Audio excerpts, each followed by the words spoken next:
Bonjour à tous et bienvenue sur la chaîne, j'espère que vous allez bien. Écoutez, donc aujourd'hui on va faire comme d'habitude le point hebdomadaire sur l'actualité crypto et également économique. Il y a pas mal de choses à dire, notamment sur le Bitcoin là, qu'est-ce qu'il nous fait actuellement. Donc on va parler des ETF notamment forcément, on va parler de pas mal de choses, de ce que je pense toujours de l'avenir sur le Bitcoin et je le dis directement, j'ai jamais été autant bullish sur l'avenir du Bitcoin et je vais vous dire comment et pourquoi je reste toujours aussi bullish qu'avant, même encore plus. Je vais vous parler également des projets. Donc, comme d'habitude, on va voir le BitChain, on va voir XRP, Ripple, Ondo et également on va reparler, ça fait longtemps que je n'ai pas fait le point là-dessus, sur les nouveautés de Fetch.ai. Vous savez qui est nouvellement maintenant le ASI, donc la super alliance là sur l'intelligence artificielle dans la crypto. On va parler de tout ça parce qu'il y a vraiment pas mal de choses à dire très intéressantes pour vous dire que pendant que tout le monde panique, pendant que tout le monde vend, entre guillemets, ses bitcoins, ses crypto-monnaies, eh bien, le monde, lui, de la crypto, il avance. Il avance, il construit. Et je vous dis, encore une fois, il y a beaucoup de gens qui vont regretter d'avoir vendu leur bitcoin, leur crypto-monnaie à un point où peut-être que c'est pas le plus bas, peut-être que ça va encore baisser, mais tôt ou tard, je vous dis, les en tout cas, c'est ma conviction personnelle, je dis, et uniquement personnelle. Je suis pas de boule de cristal, mais je suis fondamentalement convaincu que tôt ou tard, les fondamentaux rattraperont les prix. Et les prix seront basés sur les fondamentaux. Voilà. Je ne peux pas vous dire mieux. Et les fondamentaux sont de plus en plus solides au fur et à mesure du temps. Là, j'avance déjà la vidéo, j'annonce. Ensuite, on passera aux actualités économiques. Et là, vous allez voir que c'est une catastrophe. Ça fait vraiment deux sons de cloche, c'est-à-dire que le côté positif sur la crypto-monnaie et le côté négatif sur l'actualité économique, surtout en Europe. Parce que nous, en Europe, on a vraiment, je pense, la cerise sur le gâteau en ce moment avec les clowns qui nous dirigent. Voilà. Bon, j'ai annoncé la couleur. On parlera également de l'or, donc qui continue à battre des records notamment par rapport au dollar et du cours de l'euro par rapport au dollar actuellement, parce que tout est en train de se jouer, je pense, à ce niveau-là pour l'avenir de l'Europe. Bon, bah écoutez, si vous êtes chaud, c'est parti.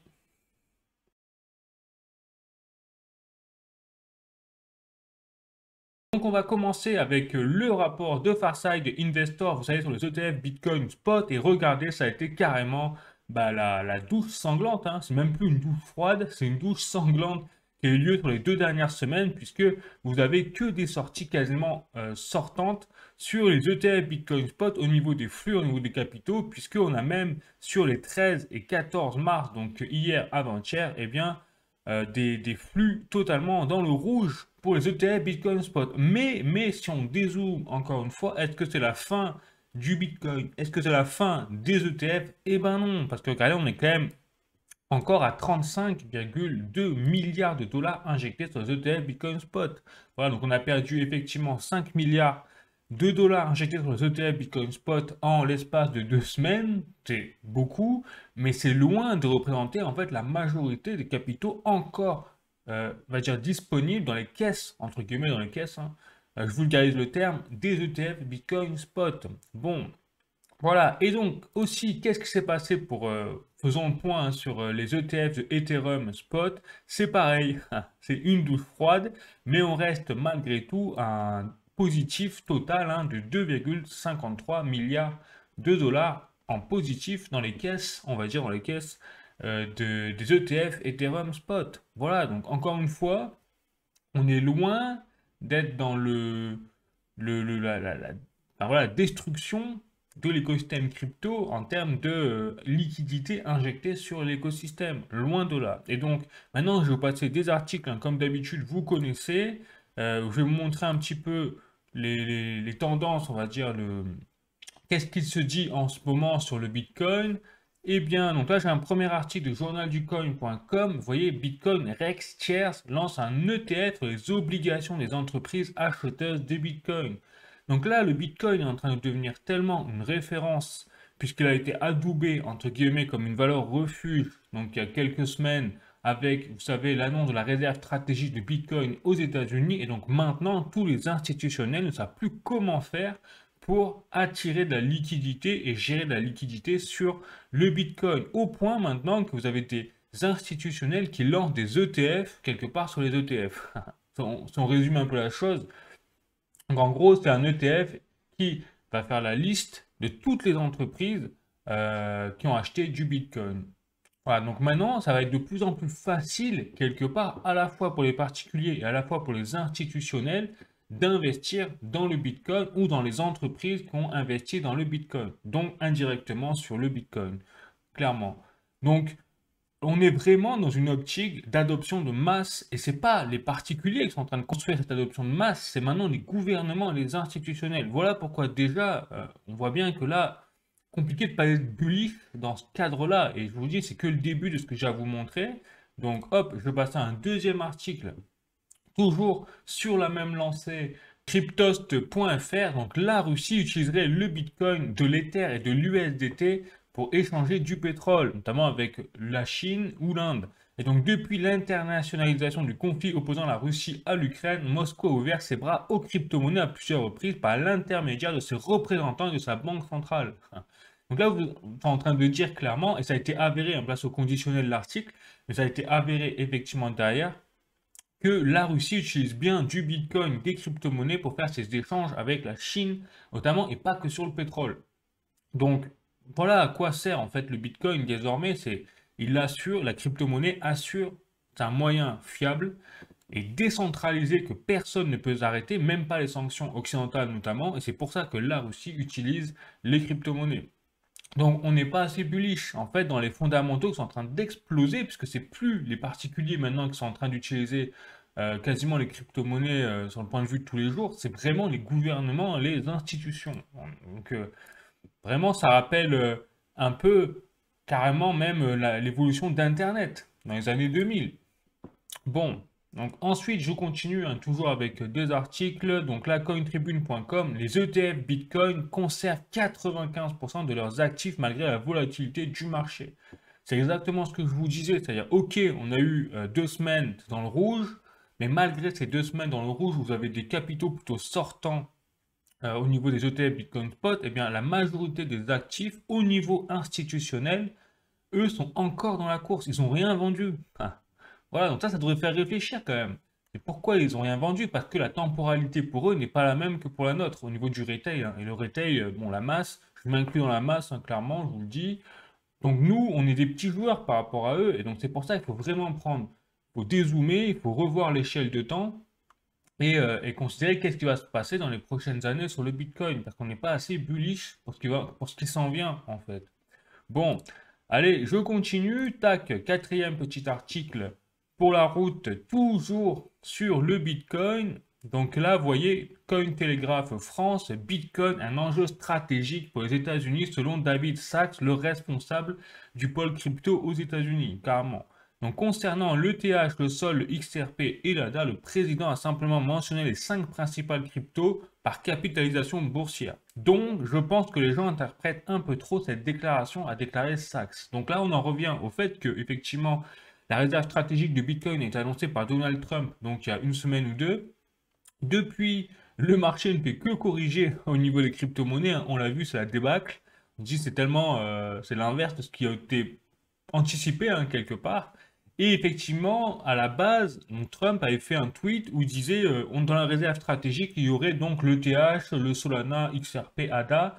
Visiblement, ce sera autre chose. Donc là, ils ont révisé leur position.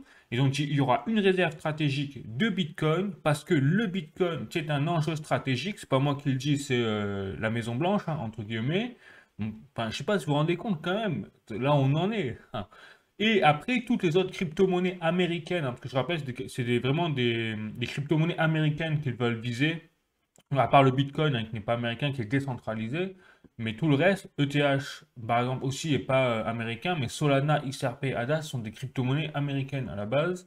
Et donc, ils vont faire un autre pôle crypto où ils vont peut-être, encore, c'est pas encore sûr, hein, mais injecter ces crypto-monnaies dans cet autre portefeuille de crypto-actifs dédié en gros au gouvernement américain. Bon, donc, enfin, vous dire déjà comment on peut ne pas être bullish quand on voit que c'est le gouvernement des États-Unis, carrément, hein, qui déclare que le Bitcoin est devenu un enjeu stratégique.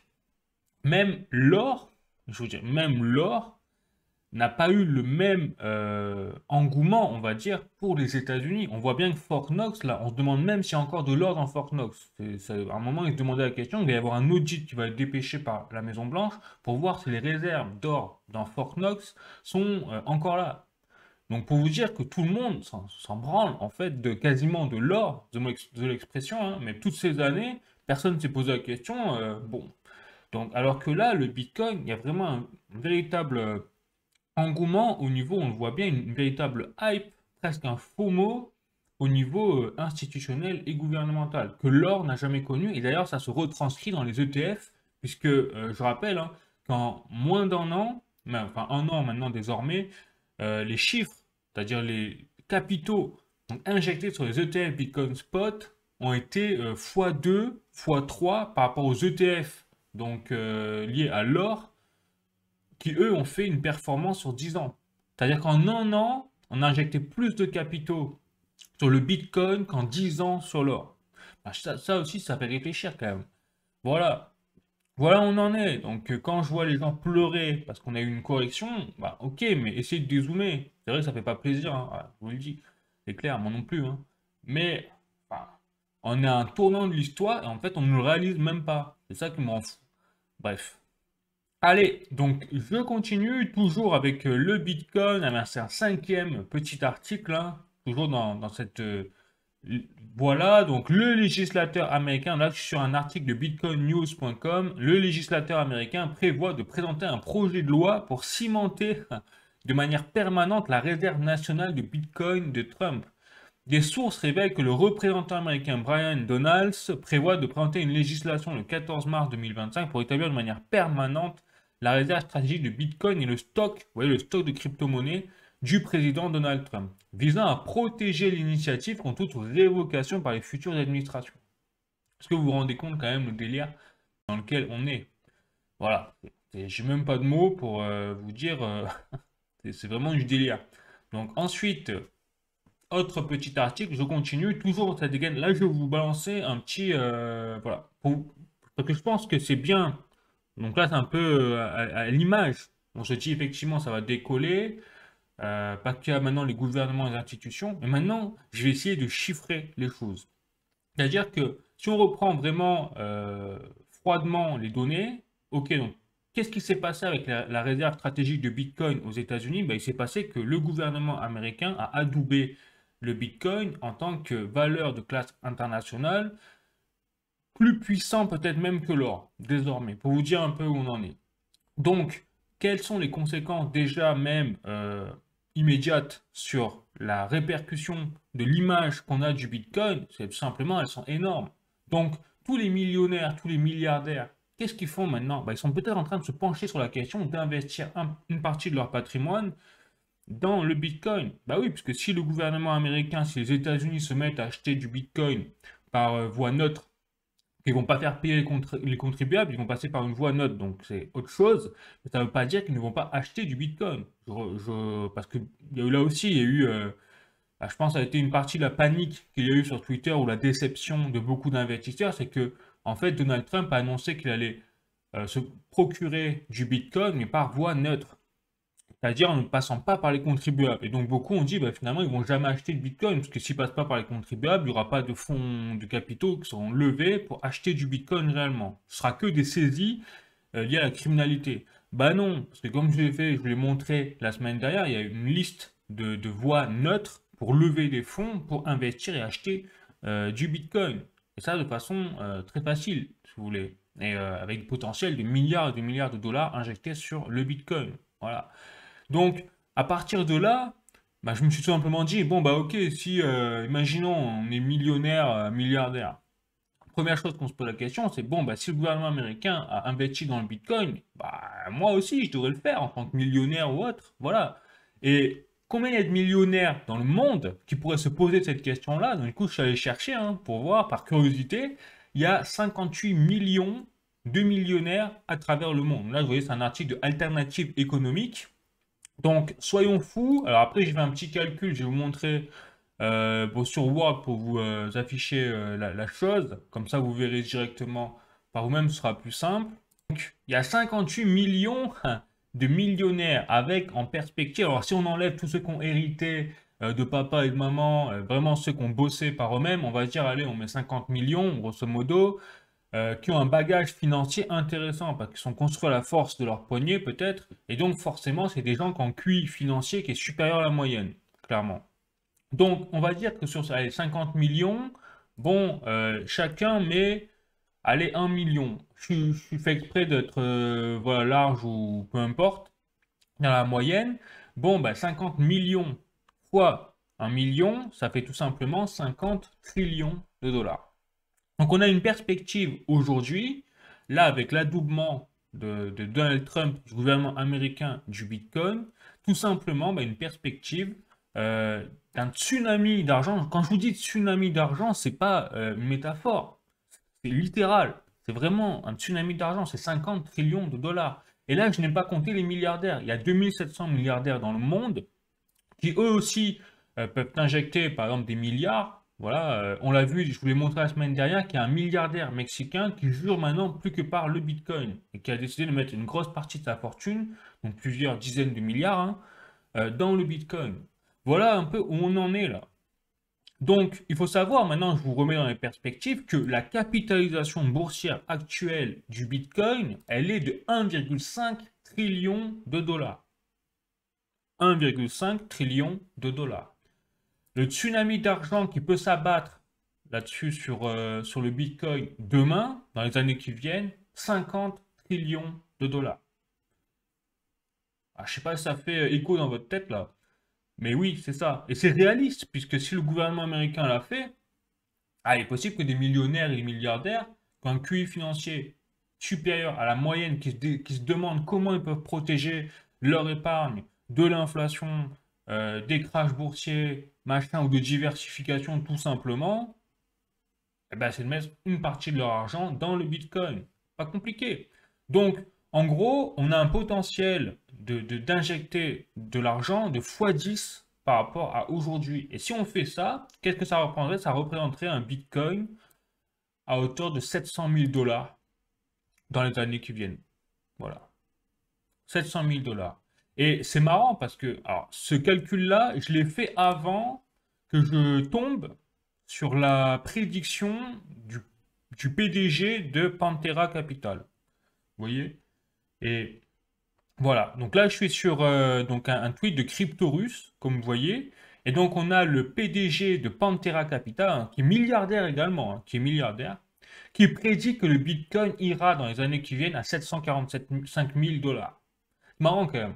Enfin, vous voyez, c'est-à-dire que aujourd'hui, si on fait un simple calcul mathématique, on voit bien qu'il y a des perspectives énormes depuis l'adoubement de la réserve stratégique de Bitcoin et l'adoubement de Donald Trump de mettre le Bitcoin quasiment supérieur à l'or, parce que moi, il l'a mis vraiment supérieur à l'or, voilà, d'avoir un véritable tsunami de capitaux qui vont déverser dans le Bitcoin et donc dans la crypto-monnaie par ricochet, hein, on le sait bien. Et donc, pourquoi j'insiste sur même que le Bitcoin est en train de détrôner l'or? Ben voilà, parce que là, c'est un tweet de Rajat, je ne sais plus comment, mais vous voyez, le Bitcoin coche toutes les cases avantageuses pour le transformer, révolutionner le système en fait économique, sauf là le temps, si vous voulez, que met chaque transaction. Ça, c'est vraiment le défaut du Bitcoin. Ça, c'est pas dit, c'est d'ailleurs, je trouve, que c'est pas 100% fiable ce tableau, dans le sens où effectivement le défaut du Bitcoin, c'est que bah, une transaction met beaucoup trop de temps.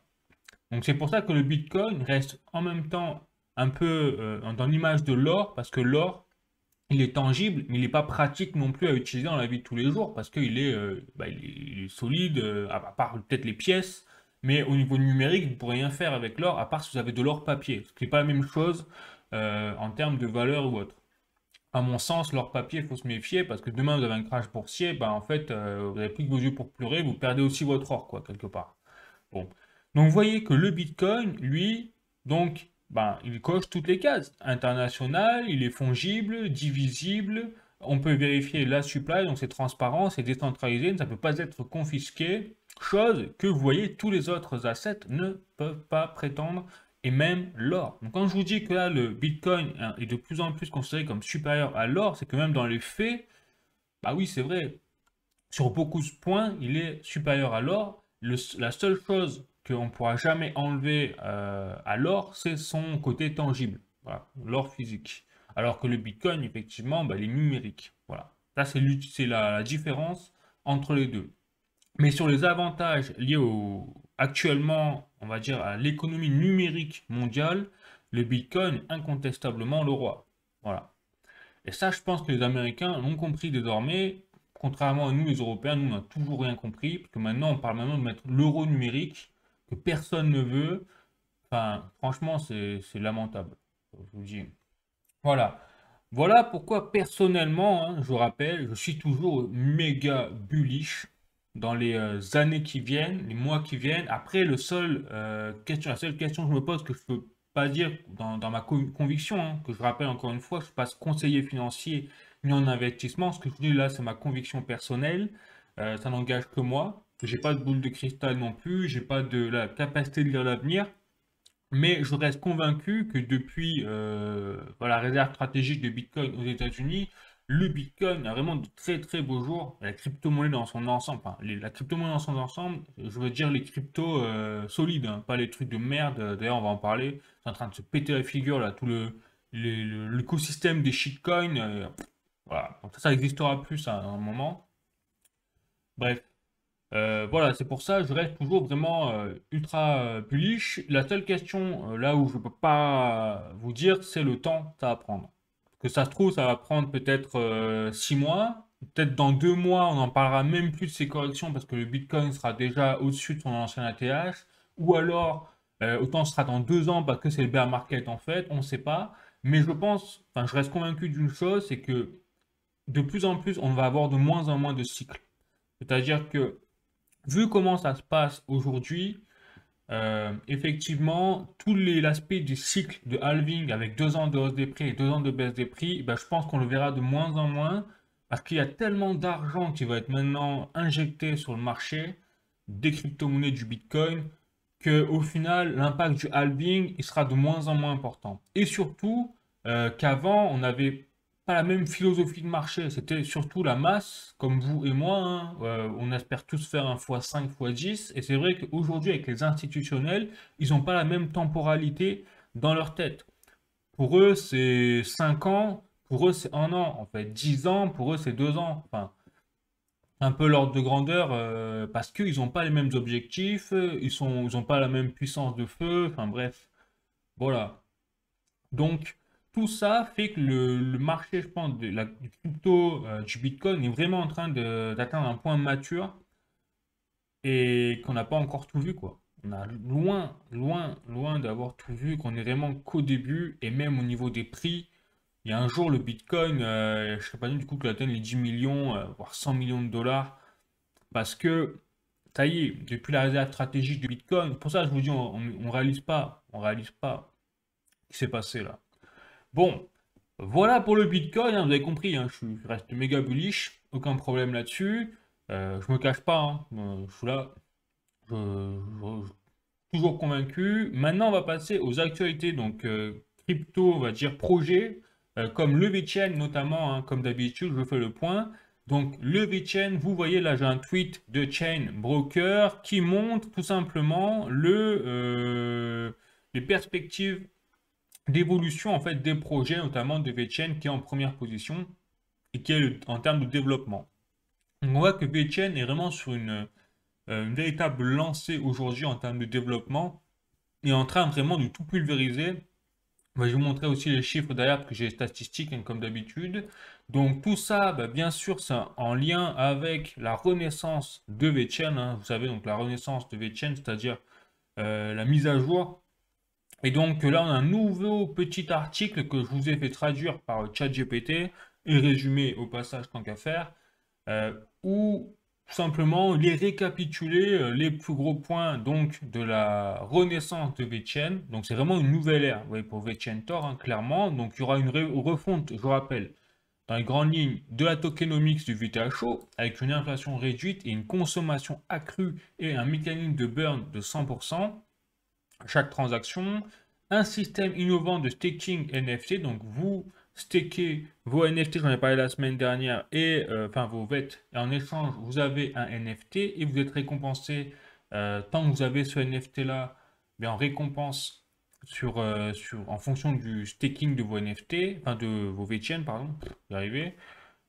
Ensuite, on a l'introduction des Galactica VIP. Donc, c'est la première phase de mise à niveau de VeChainTor, donc l'écosystème, incluant le marché de frais dynamiques, les transactions typées, les améliorations de compatibilité et les optimisations de contrats. Vous voyez, il y a beaucoup de choses. Donc, ça c'est nouveau. Ça a commencé, hein. C'est-à-dire que la phase Galactica est en cours. On est en version testnet puisque ça y est, le vote a été enfin, fermé en faveur de la mise en place de ce mise à jour. Donc c'est en cours et on a vraiment, je pense, on va vraiment assister à un changement majeur là dans l'écosystème de VeChain et je ne serais pas étonné que ça impacte également les prix. Alors là, je ne sais pas hein, du tout parce qu'on n'a pas encore une fois de boule de cristal. Puis là, c'est très. Voilà, on a Tokenomics qui va carrément être touché. Donc, comment elle va réagir, le prix du VeChain, etc. Franchement, je n'en sais rien, mais je ne serais pas étonné que ça parte à la hausse. Voilà, parce que c'est quand même des sujets très positifs là, qui sont en train de se passer sous nos yeux là, pour VeChain. On a également, c'est pour ça que je voulais vous en parler, c'est que plus vous arrivez dans le programme tôt, c'est-à-dire plus vous stakez vos VeChain, vous recevez un NFT en échange, et plus vous le faites tôt, et plus vous avez la possibilité de faire partie du programme Early Bird Target, comme il l'appelle, puisqu'il prévoit de mettre en place 3 milliards de VTHO pour un montant de 10 millions de dollars actuellement, pour récompenser les tout premiers participants. Donc c'est un peu une forme de airdrop quelque part. Donc, pourquoi pas, si vous avez déjà prévu de staker du VeChain en échange d'un NFT et de devenir quelque part un délégateur, eh bien, essayez de le faire le plus tôt possible. Comme ça, vous ferez partie, peut-être, vous serez éligible à ce programme Early Bird Target. Voilà. Donc, j'avais aussi la date, il me semble, je ne sais pas si c'est écrit ici, mais il y a une date à ne pas dépasser. Il faut le faire avant juillet 2025. Alors, je crois pas que ce soit ouvert encore actuellement qu'on puisse le faire, mais dès que c'est ouvert, ben, pour ces personnes qui sont intéressées, je vous invite à le faire le plus tôt possible, comme ça vous serez éligible à cette forme d'airdrop hein, quelque part. Voilà. Donc il y aura un nouveau modèle de sécurité et de gouvernance, effectivement. Donc le NFT de staking représente désormais votre VET immobilisé, votre contribution au réseau. Les validateurs et délégateurs joueront désormais un rôle clé dans la gouvernance avec un poids de vote multiplié pour influencer les décisions. C'est-à-dire que vous pourrez également participer à la gouvernance de l'écosystème de VeChainTor, que vous soyez validateur ou délégateur. C'est quand même pas mal. Un cycle flexible de 14 jours, effectivement, permet d'ajuster ses positions pour optimiser ses gains.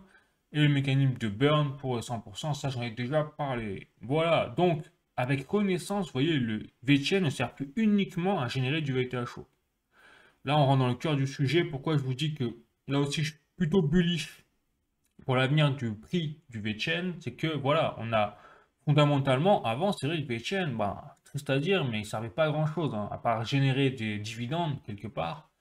Mais là, maintenant, voilà, ça change. Il permet d'assurer activement le réseau via le staking. Il devient un véhicule de récompense grâce à la refonte de la tokenomique du VTHO et il renforce la stabilité économique et la décentralisation du réseau. Donc là, il reprend vraiment le cœur du sujet de l'écosystème de VeChainTor. Il va revenir au centre de tout l'écosystème. Donc c'est super. Voilà. Donc le programme Early Bird, voilà. Donc date limite, 1er juillet 2025, les X-Nodes ne pourront plus être mis à niveau après cette date. Voilà, donc le Early Bird, hein, vous voyez, c'est ici. Donc dès que c'est ouvert, bah, allez-y, hein, c'est pour ceux qui sont intéressés, bien évidemment.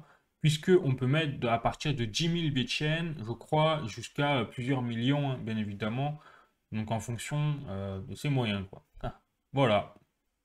Donc, plutôt bullish. Ensuite, je passe à la suite. Donc, c'est-à-dire, ça fait longtemps que j'ai pas fait le point sur les nouvelles applications qui arrivaient sur la plateforme BBetter DAO, hein, vous savez. Donc, regardez, on a encore des nouvelles applications qui sortent donc toutes les semaines. Hein, ça n'arrête pas, ça y est, hein, ça s'enchaîne. Donc, on a les applications Turtle Lab et MeterMake qui ont été validées. Donc, ça y est, définitivement, elles ont atteint le score de 100 sur 100. On a encore en attente le H2O Optimize. Alors là, si vous faites la vaisselle, hein, dans l'évier, eh bien, vous gagnez de la crypto-monnaie. Donc, c'est encore en cours de vote.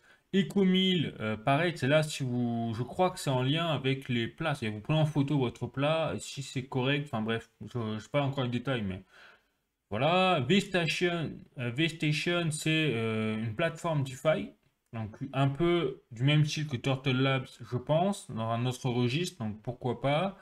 Il y a JustTot qui arrive, qui a été voté, et là c'est pour tout ce qui est les sacs réutilisables. Donc si vous utilisez des sacs réutilisables, vous prenez en photo, pareil, je pense, même délire, et vous êtes récompensé en crypto-monnaie. Et vous avez encore deux toutes nouvelles applications qui arrivent, hein, qui sont en cours de vote, mais elles sont arrivées cette semaine. C'est Veloterie, donc bon, bah, ça porte bien son nom, on imagine. Donc c'est-à-dire que voilà, vous allez pouvoir jouer, on va tous pouvoir jouer hein, et gagner des prix, pourquoi pas, à la loterie avec ce genre d'application, donc plutôt marrant. Et enfin, l'éco-transit, donc l'application qui permet simplement de pousser les gens à prendre le transport pour voilà, favoriser encore une fois la transition énergétique hein, pour ceux qui y croient. Allez, moi personnellement, j'ai des doutes sur beaucoup de choses sur la transition énergétique, mais pourquoi pas si vous êtes à fond dans la transition énergétique, et ben voilà, vous avez aussi ce genre d'application. Bon, allez, je continue avec maintenant VCN statistiques. Donc, je vais me prendre un peu les statistiques, voir ce qui se passe sur l'écosystème du VCN. Déjà, c'est en train d'exploser. Alors, c'est en train d'exploser dans le sens où vous voyez, ah, ça commence à faire une ligne droite hein, qu'on n'a jamais vue au préalable dans l'écosystème de l'adoption du VCN, parce qu'on est désormais à 6 461 000 nouveaux portefeuilles donc connus sur l'écosystème de VChain, avec 48 000 nouveaux portefeuilles en 24 heures. Vous voyez que là, on n'est plus dans les 20 à 30 000, qui était déjà une énormité, hein, comme je vous le présentais la semaine dernière, il y a 2 semaines.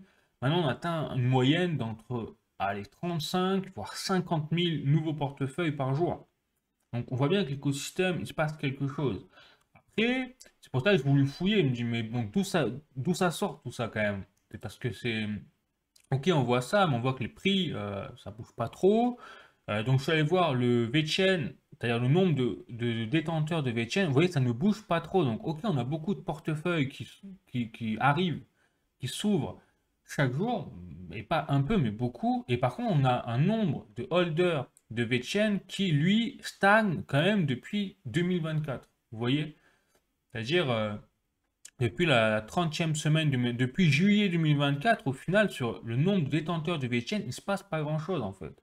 Alors ça monte un peu, hein, c'est clair, on est passé de 1 322 000 à 1 369 000 holders de VChain. Mais bon, c'est pas beaucoup comparé à l'évolution du nombre de nouveaux portefeuilles, etc. Donc c'est pour ça qu'après, il faut fouiller, et en fait, tous ces nouveaux portefeuilles entrants, où est-ce qu'ils vont? Eh bien, ils vont dans le B3TR. C'est-à-dire le B3TR, vous voyez, voilà, c'est une courbe croissante, hein, clairement. Et là, c'est pas la même, vous voyez, temporalité, puisque là, on est sur des mois. Donc en un mois, on trouve 90 000, on a fait vraiment exploser les compteurs. Là, ça se stabilise apparemment à 170 000. Voilà. Mais après, je suis pas trop d'accord avec ces chiffres-là. Enfin, je sais pas d'où ça sort, parce que moi, j'avais entendu que là, on était entre 400 et 600 000 détenteurs de B3TR. Ce qui serait plus logique d'ailleurs, au vu de l'ampleur du phénomène. Bref. Donc, je sais pas s'ils ont tout à fait mis à jour les choses ou s'ils ont vraiment tout. Enfin, bref, voilà. Mais en tout cas, on voit bien que quoi qu'il arrive, quels que soient les chiffres exacts, bon, il y a vraiment quelque chose qui se passe quand même sur l'écosystème du B3TR, hein, c'est-à-dire la plateforme VBTR DAO. Donc, on voit que le driving de l'écosystème de VeChain Tor aujourd'hui, c'est vraiment la plateforme VBTR DAO qui est en train d'attirer en masse des gens. Et plus que ça, c'est-à-dire qu'après, je suis allé voir aussi le nombre de holders de VTHO, et là aussi, vous voyez, ça explose. Et là, pas qu'un peu, hein. Donc, vous voyez, pareil, sur quelques années, on était à 2 113 000, là, on a 2 443 000 holders. Donc, on voit que VTHO et B3TR, comme par hasard, c'est justement les deux crypto-monnaies au centre de la plateforme VBTR DAO, sont en train de vraiment faire exploser l'écosystème de VeChain. Donc, on voit que VeChain, pourquoi? C'est intéressant hein, de voir tout ça. Pourquoi? Parce qu'on voit bien, quand on dézoome, bah, si on se met dans la tête de l'équipe derrière donc le PDG notamment de VTN Sunilu, on comprend qu'ils mettent en place cet aspect de renaissance du VTN parce que le VTN là il est complètement délaissé en fait, hein. On voit il n'y a plus de nouveaux holders. Bon voilà. Donc je pense qu'il va se passer des choses très intéressantes cette année sur l'écosystème du VTN et notamment sur vraiment les prix du VTN parce que si on arrive à relancer cette dynamique du nombre de holders sur VTN, eh bien forcément ça va impacter le prix de la crypto-monnaie. Voilà, donc après, là aussi, j'ai pas de boule de cristal, hein, mais c'est, vous voyez, je me base sur des chiffres, ça paraît plutôt logique. Bon, très curieux en tout cas, à voir ce qui va se passer. Vraiment, je reste bullish sur le projet, parce qu'on voit que vraiment, on est dans une phase où tout est en train de péter, quoi, clairement. Bon, allez, je continue, hein, je continue les amis, avec cette fois le projet Hondo.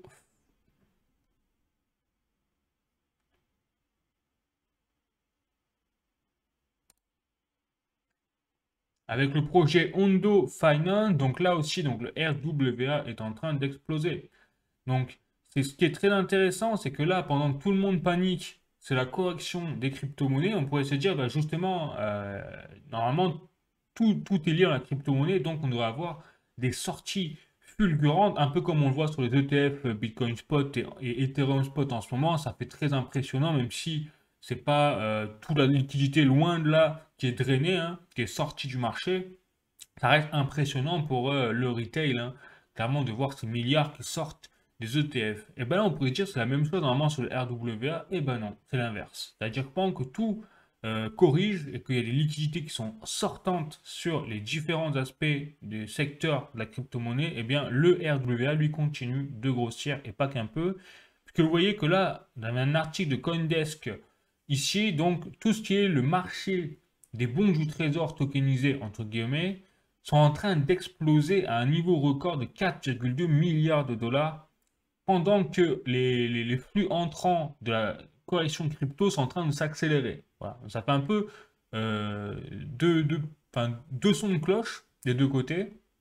Et sur ces 4,2 milliards, eh ben, on a 1 milliard, rien que ça, qui sont en fait attribuables aux produits de Hondo directement. Donc Hondo Finance, vraiment le leader dans tout ce qui est la tokenisation des marchés du bon du trésor. Pour l'instant américain, mais il n'y a pas que ça. Enfin, on a compris que là, on est au tout début, hein. Vous voyez pourquoi je reste méga bullish, parce qu'on a le Bitcoin, ok, la réserve stratégique, mais on a aussi tout l'aspect de tokenisation d'actifs. On n'en parle plus trop en ce moment. Mais ça, les amis, c'est vraiment le nerf de la guerre là en ce moment parce que c'est en train de révolutionner sous nos yeux vraiment toute la finance traditionnelle, tout simplement. Et je reste de plus en plus convaincu que le RWA et le Bitcoin, quoi qu'il arrive, si vous avez vos billes dans le secteur du RWA ou dans le Bitcoin, oubliez le reste presque. Si vous avez des doutes, vous oubliez toutes les merdes à côté, excusez-moi l'expression, mais le shitcoin, tout ça, vous laissez tomber, vous avez un doute sur les projets, vous embêtez pas, il y a des projets dans le top de capitalisation boursière, pas très compliqué, et là au moins votre liquidité, il y a toujours des risques dans la crypto-monnaie, mais là si vous misez sur ce genre de projet, vous avez moins de risques de vous faire défoncer que si vous misez sur le Harry Potter Inu machin, là, voilà. Bref. Donc du coup, pour vous dire que là, le RWA est vraiment en train d'exploser, je continue avec d'autres nouvelles toujours sur le marché du RWA, mais je passe à XRP Ripple hein, directement parce que Hondo, il n'y a pas d'autres nouvelles sensationnelles, on va dire, en ce moment. Mais Ripple, voilà, Ripple, encore le marché de la tokenisation d'actifs couplé avec les paiements transfrontaliers, donc la révolution des paiements transfrontaliers au niveau mondial, eh bien on y est puisque Ripple vient de sécuriser, comme ils le disent, l'approbation au niveau de la régulation euh, de la part de la DFSA, donc c'est le Dubai Financial Services Authority, en gros l'équivalent de la SEC américaine, l'équivalent de l'AMF française, entre guillemets. Et donc tout ça fait que Ripple devient clairement, aux Émirats Arabes Unis, hein, eh bien, le premier fournisseur de paiement blockchain, donc licencié par la DIFC. Voilà. Donc c'est un jalon donc très important qui débloque pour Ripple eh bien l'aspect de paiement transfrontalier par la crypto au sein des Émirats Arabes Unis qui apporte donc des paiements, des transactions donc plus rapides, moins chères et plus transparentes sur un marché de 40 milliards de dollars. Voilà. Donc on y est quoi. On est en train d'assister vraiment à la révolution du marché traditionnel financier sous nos yeux. Bon, pendant que tout le monde est en train de pleurer là sur la correction crypto, ben je vous dis les fondamentaux, eux, continuent de grandir, de grossir. Allez, je continue toujours sur XRP et Ripple. Donc pour vous dire qu'on n'est pas assez bullish, encore une fois, c'est là j'ai un article de cointribune.com, XRP la SEC pour éclore l'affaire Ripple après 4 ans de bataille. Voilà, donc vraiment, enfin, c'est fou quoi. Toutes les planètes sont plus qu'alignées pour une faveur de continuité déjà du bull run, mais c'est vrai que je sais même plus si on peut dire vraiment bull run, mais tout simplement l'avenir de la crypto-monnaie, parce que comme je vous l'ai dit, je suis de moins en moins convaincu sur le fait que à l'avenir, on va avoir 2 ans de hausse des prix, 2 ans de baisse des prix sur la crypto-monnaie. Tout ça, c'est en train de changer, d'être transformé, de prendre de la maturité et donc de ressembler plutôt même au S&P 500 ou au marché boursier traditionnel où en fait depuis l'année, on voit c'est la ligne droite en termes de flux. Bref, après jusqu'à quand, ben, il y aura, forcément ça va à un moment corriger, hein. Je veux dire, je parle de la bourse. Mais là, on est vraiment au tout début de quelque chose vraiment d'impressionnant sur au niveau technologique, voilà, sur la crypto-monnaie, sur la blockchain, en fait. Et donc, ben, qu'est-ce qui se passe? C'est qu'on voit que là, la SEC, je vous l'ai déjà mis la semaine dernière, j'ai fait la liste, elle a quasiment clôturé toutes les affaires majeures, en tout cas, qu'elle avait contre, au préalable depuis l'administration Biden, contre les industries crypto aux États-Unis. La seule affaire qui reste encore ouverte, en tout cas pour l'instant, c'est l'affaire contre Ripple. Or, on a vu Donald Trump manger avec, enfin faire des photos avec le PDG de Ripple, c'est-à-dire Brad Garlinghouse. On a même une allusion au fait que Trump voulait assimiler le XRP dans la réserve stratégique des États-Unis, et c'est pas encore fini. Peut-être qu'ils vont encore vraiment le faire. Ils n'ont pas vraiment dit qu'ils ne voulaient pas le faire. Qu'ils ont dit vraiment qu'ils allaient faire leur réserve stratégique de Bitcoin et à côté un stock de crypto assets, d'actifs digitaux. Bon. Et donc le XRP était dedans. Donc ah, ça paraît hallucinant quand même de penser une seule seconde que avec tout ça, la seule affaire qu'ils veulent pas conclure, qu'ils vont finalement mettre en procès, ce serait Ripple. Bah non, on a compris que en fait ils gardent ça pour la fin. Ils sont encore en négociation sur certains points, bien sûr secrets. Donc ça doit être lié peut-être à l'avenir de Ripple au sein des États-Unis. Enfin, ça franchement, j'en sais rien, mais ils doivent sûrement négocier sur certains aspects. Mais en fait, le litige, il est déjà réglé, quoi. On le voit bien, toutes les autres industries crypto, elles ont été graciées quelque part. C'est terminé le procès. Il n'y a aucune raison que Ripple échappe à cette règle ou fasse l'exception à la règle. Bon, surtout quand on voit l'utilité derrière et Trump qui bullise plutôt sur le XRP. Bon, donc c'est qu'une question de temps avant qu'on ait, à moins qu'on ait une surprise monumentale, hein, euh, voilà, c'est qu'une question de temps avant que ce procès soit réglé et je vous imagine même pas du coup le délire qui va se passer derrière pour Ripple et le XRP, hein, comme d'hab. Ça va forcément engranger des gains. Bon, allez, je continue. Donc j'ai passé cette fois donc à investing.com, hein, je change la source de l'article. Donc Ripple, victoire de XRP sur Bitcoin and compagnie, le test de la banque centrale entre dans l'histoire. Donc je rappelle que Ripple, on oublie trop souvent de le dire, mais a un partenariat avec la Banque centrale d'Angleterre. Pour le meilleur et pour le pire, hein, tout ce que ça représente au niveau effectivement de centralisation de l'écosystème crypto, etc. Bon, peu importe là-dessus, moi je me base sur la nouvelle, je vous dis. Effectivement, donc là, la Banque centrale donc d'Angleterre a fait un test en se basant sur la technologie, je vous vulgarise le terme, hein, de Ripple.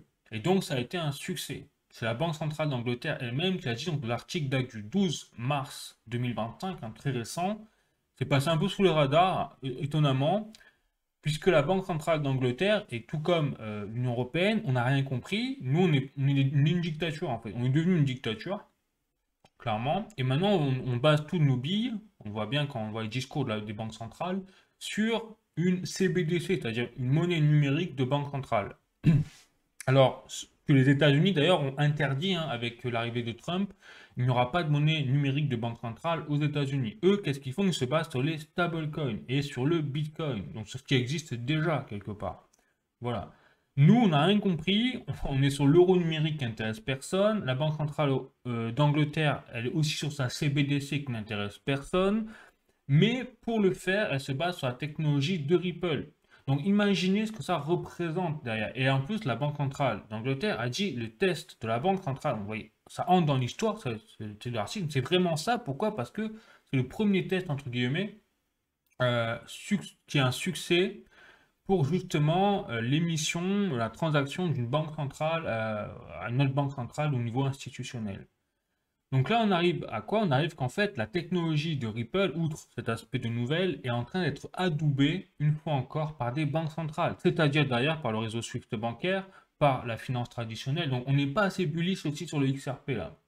Parce que ce qui va se passer, c'est que Ripple est bel et bien en train de concurrencer le réseau SWIFT bancaire ou alors, si elle ne le concurrence pas, de travailler avec le réseau SWIFT bancaire. Voilà ce qui est en train de se passer. Donc je pense que le XRP vraiment a des fondamentaux là qui sont en train d'exploser et qu'on n'est pas assez bullish également sur l'avenir du XRP et surtout la technologie derrière le XRP. Alors pour le meilleur et pour le pire, hein. C'est-à-dire nous on a compris, en Europe de toute façon c'est mort. On dit l'Europe c'est foutu, hein. Ça y est, quand on voit ce qui se passe, on va en parler dans les actualités économiques. Mais économiquement parlant, voilà, c'est cuit. Donc là, je parle surtout de l'avenir du XRP à l'échelle mondiale, bon, vis-à-vis dans les autres pays, etc.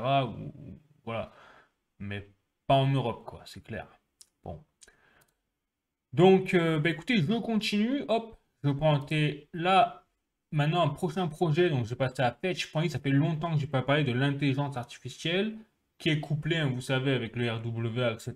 Donc, c'est pour ça que j'en profite pour faire le point avec leur sortie. Donc, là, sur Fetch.ai, hein, vous savez, est un des membres fondateurs de l'intelligence, enfin, de la super alliance dans l'intelligence artificielle, dans la crypto, qui fait une coalition de plusieurs projets crypto avec Ocean, notamment Agix Protocol et Fetch.ai, du coup, un leader de cet aspect, de cette super alliance. Et donc, ça y est, ils ont annoncé, donc Fetch.ai, au sein de cette super alliance, qu'ils introduisaient un nouveau modèle, donc le ASI1 Mini. Donc, c'est assez pointu au niveau technique, c'est pour ça que j'ai fait ChatGPT, hop, traduction français et résumé, clairement, parce que vous allez voir, même comme ça, c'est pas évident.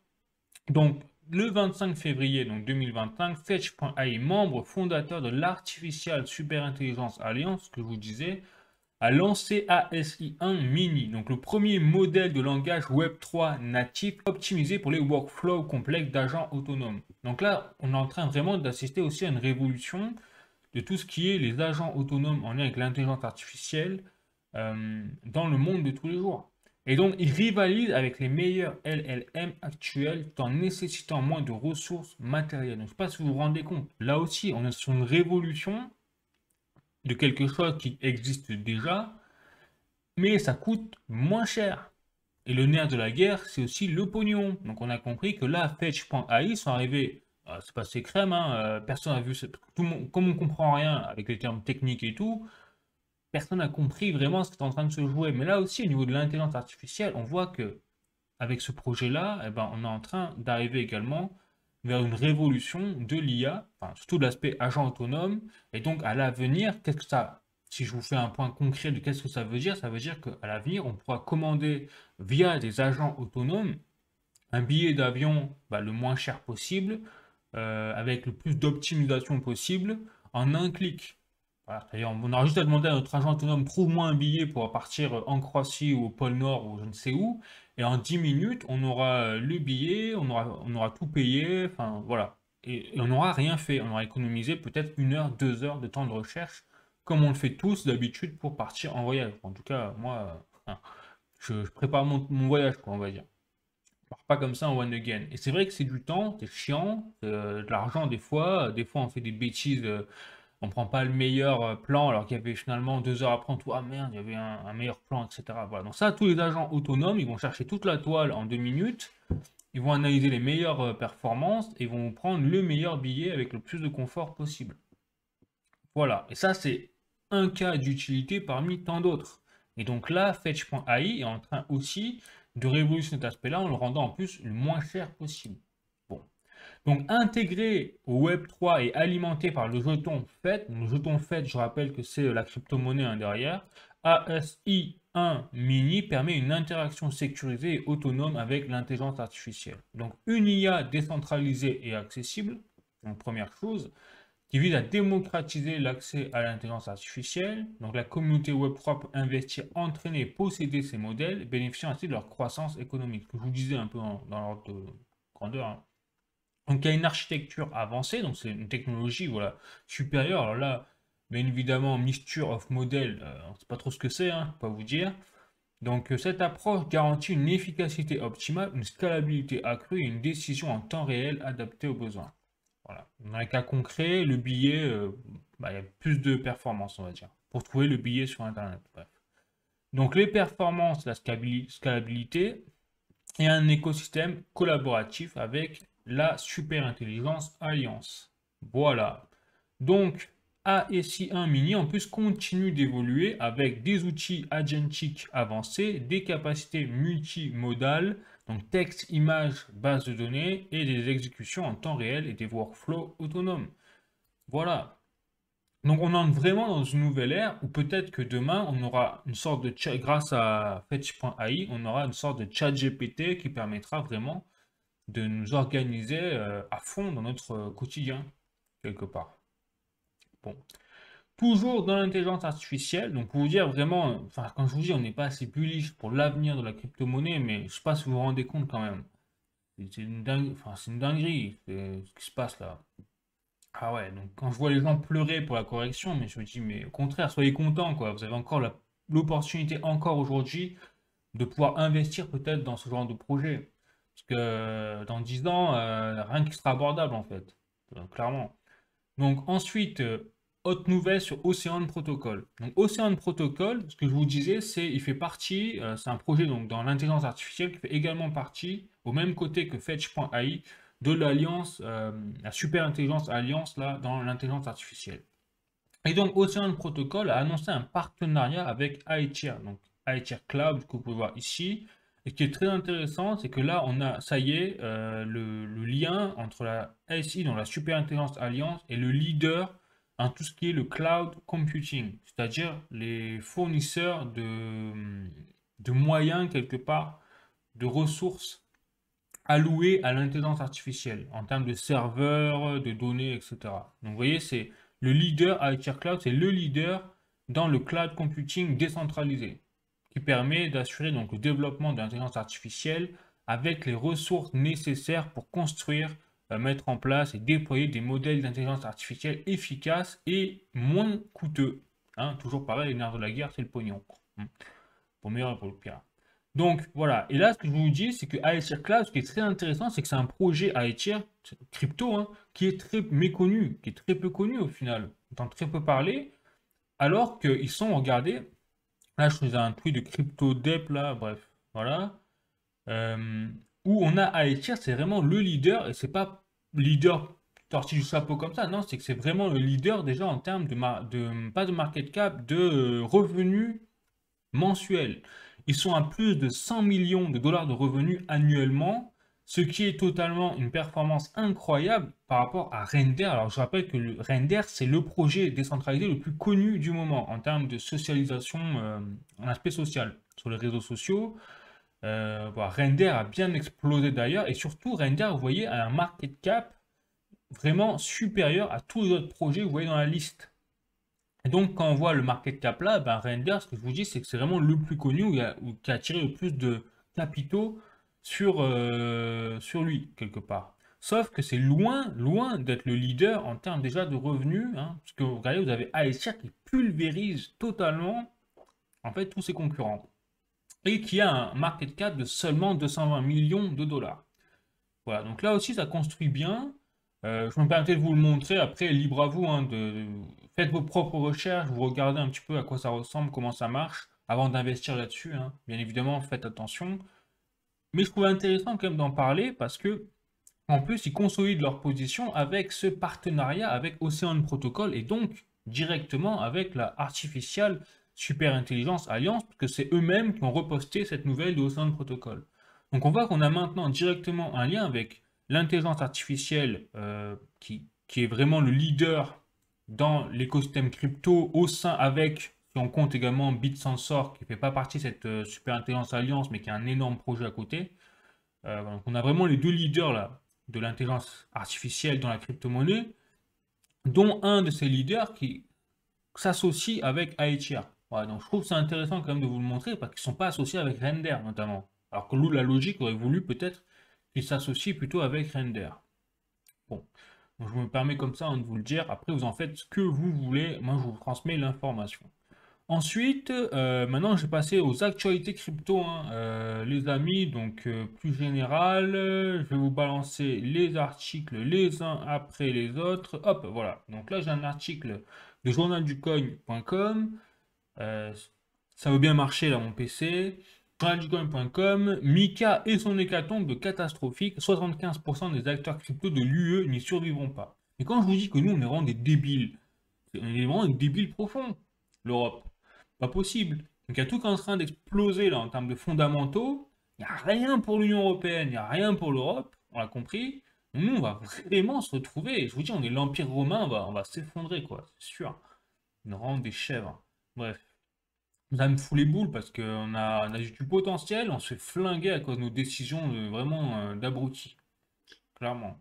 Donc, cointribune.com, prochain article, donc l'écosystème Punk.fun perd 99% de ses mêmes coins en 4 semaines. Donc, quand je vous disais, voilà, on a vraiment une bulle et que les mêmes coins, il faut surtout pas y aller, mais c'est que ça sert à rien. Donc, comme ça ne sert à rien, forcément, tôt ou tard, ben, les prix rattrapent les fondamentaux. Donc là, les prix ont rattrapé les fondamentaux de ce qui ne sert à rien, donc les prix sont allés à rien. Voilà. Donc 99% les mêmes coins, donc c'est pour ça que je pense aussi qu'il y a eu des effets quelque part sur le marché crypto même global et que c'est en partie lié aussi à la correction qu'on a connue là ces derniers temps, que la liquidité a été totalement drainée par justement ce genre de meme coin, shitcoin. Parce que je rappelle hein, que maintenant il y a 36 millions de tokens là, en circulation qui ont été créés comparé à quelques millions en 2021. Donc forcément, la liquidité, elle a explosé au sein de cet écosystème de shitcoin, que bien sûr 99% des jetons qui existent, des crypto-monnaies qui existent là aujourd'hui, ne servent à rien. Voilà, pas vous dire mieux. Donc c'est pour ça, d'où l'intérêt de rester vraiment sur des secteurs RWA, intelligence artificielle, le Bitcoin, et puis tout le reste, faut éviter quoi, en gros. Pas prendre de risques. Donc bon, parce que déjà, tu as une volatilité quand même énorme. Bon, donc voilà, ça confirme le fait que les mêmes coins, les shitcoins, et bien au final, les gens ont fini par comprendre que oui, c'est marrant, mais en fait, on se fait rect. Voilà. Donc autant éviter. Et là, je pense que beaucoup de personnes ont retenu la leçon parce que tout est en train de s'effondrer au niveau des shitcoins. Allez, je continue. Donc pendant ce temps, également, un autre article de cryptost.fr. Les stablecoins, le secteur bancaire s'inquiète pour ses parts de marché. Alors qu'un projet de loi sur le stablecoin est à l'étude aux États-Unis, les défenseurs de l'industrie bancaire ont exprimé leurs craintes. Quelles sont leurs inquiétudes? Eh bien, leurs inquiétudes, c'est simplement qu'ils soient à terme remplacés. Clairement, les banques ne serviront plus à rien. Et oui, parce que maintenant, on le voit, maintenant que le Bitcoin a été adoubé, quasiment légalisé aux États-Unis, même mis à un podium supérieur à l'or, eh ben, à terme, une fois qu'on aura les stablecoins, et je rappelle que je l'avais montré la semaine dernière dans un article où on a quand même un des responsables donc, d'administration de Trump qui a déclaré que les stablecoins servaient désormais, ou il y avait une stratégie, de renforcer le dollar. Donc pendant que nous, l'Europe, on va mettre la loi MiCA pour interdire les stablecoins, pour mettre l'euro numérique à la place, qui ne sert à rien, que personne n'en veut, et ben, de l'autre côté, les États-Unis, eux, ils ont interdit les monnaies de banque centrale, et à la place, ils vont se servir des stablecoins actuels comme le Tether, qui génèrent et qui brassent des milliards de dollars, bientôt des trillions de dollars, pour renforcer leur propre monnaie souveraine qui est le dollar. Voilà. Donc, ça veut dire on se dirige vers un monde où c'est les stablecoins, en fait, qui vont assurer un maximum de transactions internationales. Et on le voit déjà. C'est-à-dire que le USDT, aujourd'hui, tout le monde dans l'écosystème crypto utilise le stablecoin USDT pour stabiliser, en fait, ses gains, ses profits ou faire des transactions à droite à gauche. Voilà. Donc, oui, le secteur bancaire, en tout cas européen, a a des soucis à se faire. Voilà, ça c'est clair. Donc on est en train vraiment d'assister à une révolution, et plutôt que d'accompagner la révolution, bah nous en Europe on l'interdit quoi. Donc on va se faire exploser, clairement. Cointelegraph France, autre article, crypto, Vanek juste dépose une demande pour un ETF AVAX. Voilà, donc ça y est, hein, ça continue, je vous dis, la démocratisation continue. Donc là, on atteint le RWA. Donc je rappelle que la AVAX, euh, en plus c'est Vanek, c'est intéressant parce que je rappelle que Vanek n'a pas d'ETF Bitcoin. C'est ça qui est assez étonnant quand même.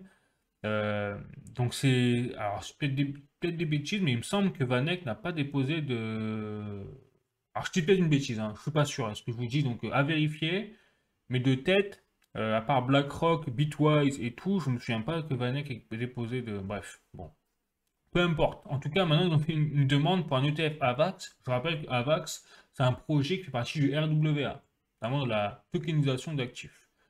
Donc, vraiment, ça continue hein, d'avancer à grands pas pour l'écosystème crypto. Je continue. Hop. Maintenant, avec un prochain article de Euronews, et là je passe à l'actualité économique, et là vous allez voir vraiment quand je dis que l'Europe, on n'a rien compris. Bon, bah Roumanie, la Cour constitutionnelle rejette la candidature de Călin Georgescu, ses partisans dans la rue. Donc en Roumanie, c'est clairement un coup d'État là qui est en train de se passer, enfin quand même, faut réaliser que c'est un truc de fou ce qu'on est en train de vivre dans l'Union Européenne. Hein.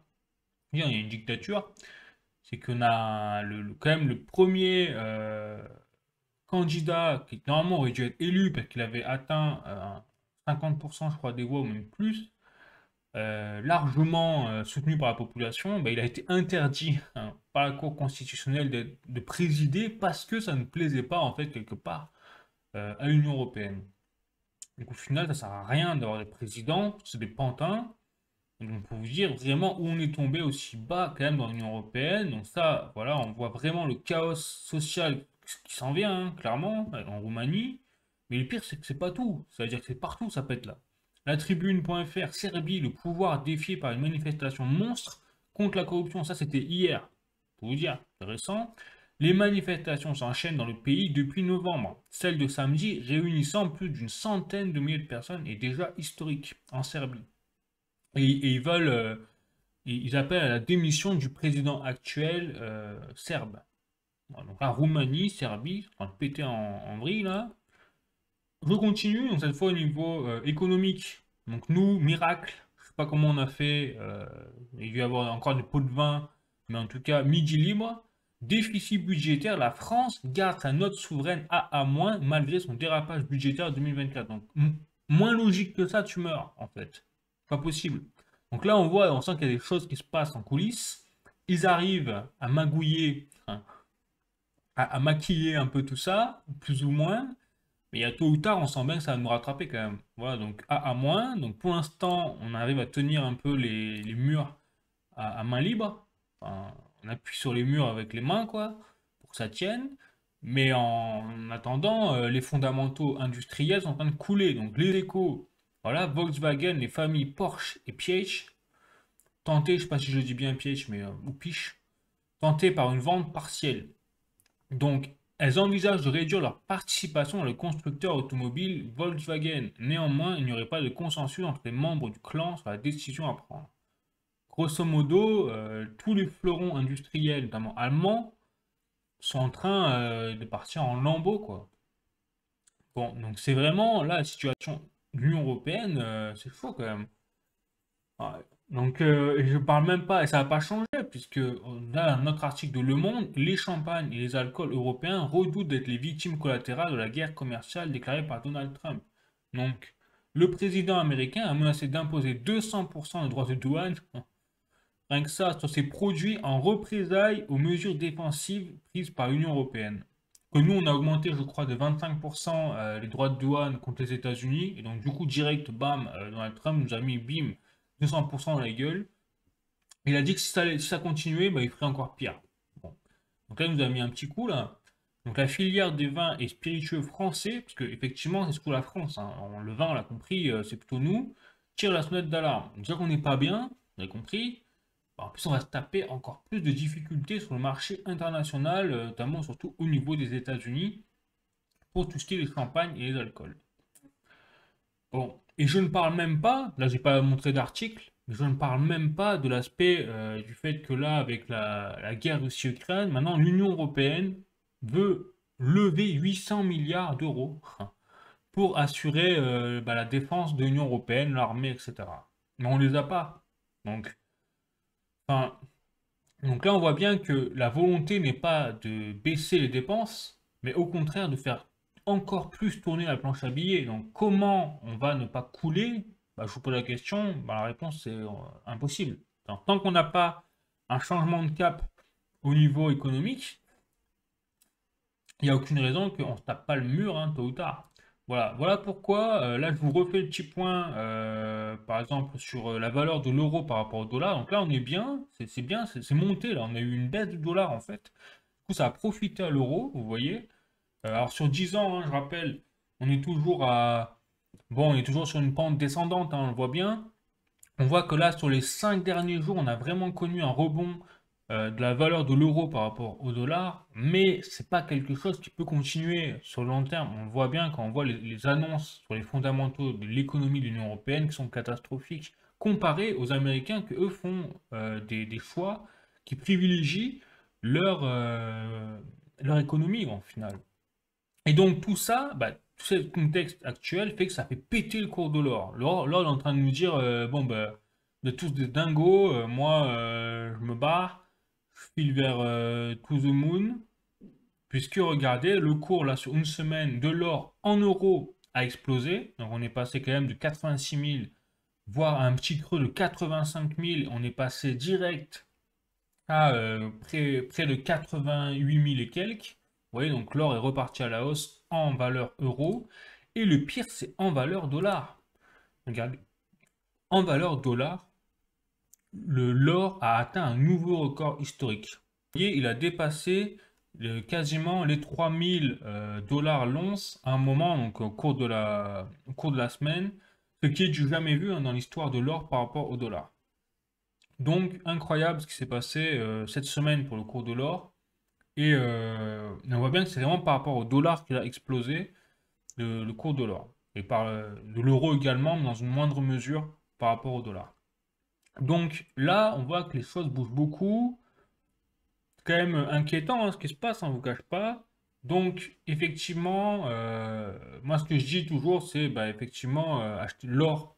C'est vraiment la valeur refuge par excellence. Mais maintenant, depuis que ça a été adoubé le Bitcoin par Donald Trump, quelque part par le gouvernement américain, eh bien le Bitcoin, ça va être vraiment la valeur refuge, je pense, à l'avenir par excellence. En plus de l'or, hein, bien évidemment, l'or ne changera pas.